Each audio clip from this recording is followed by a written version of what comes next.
this issue of, yeah, well, you pick and choose.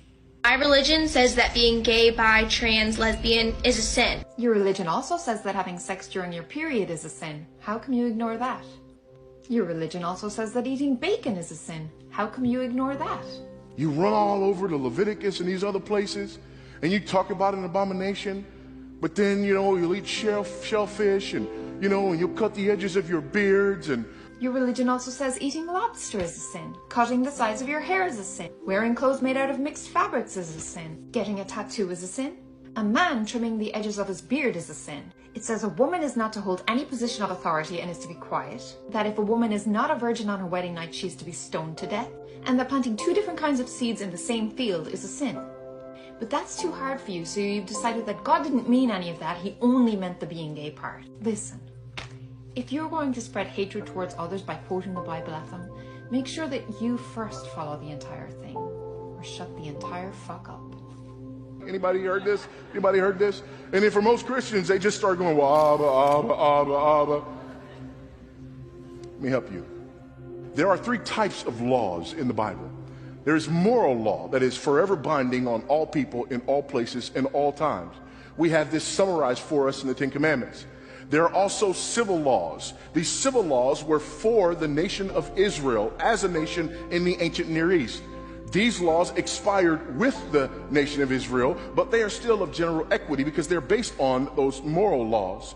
Thirdly, we had the ceremonial laws. These ceremonial laws were laws that were designed to do 2 things. Number 1, identify Israel as God's unique people, worshiping him uniquely in their context. And secondly, to point forward to the person and work of Christ. So when you talk about cutting the edge of the beard, you're actually talking about ceremonial law and Israel not being like the nations around them. When you're talking about their dietary laws, you're talking about Israel not being like the nations around them. When you talk about civil laws, you are right. We are not bound by those as they are, but they are of general equity. This is why in our own laws, we refer to things like negligent homicide. If your ox gores someone, you're accountable for what your ox has done. You don't have an ox, but you have other things that can hurt people. So we still have that same principle, which is based on our upholding of the 6th commandment. So the reason I pick and choose from the Old Testament is because, number 1, New Testament writers do that and teach me how to do that. Number 2, Christ has come and we are under the new covenant. However, he has fulfilled the whole law and he has actually enabled me to keep the moral law. The moral law hasn't gone anywhere. So it is still wrong for you to murder me or me to murder you. It is still wrong to commit adultery. It is still wrong to steal. All of these things remain. So it is because I understand how the Bible is written and I use the Bible carefully that I don't just pick and choose according to what I like, which is the exact opposite of what you are doing. So I have a better question for you.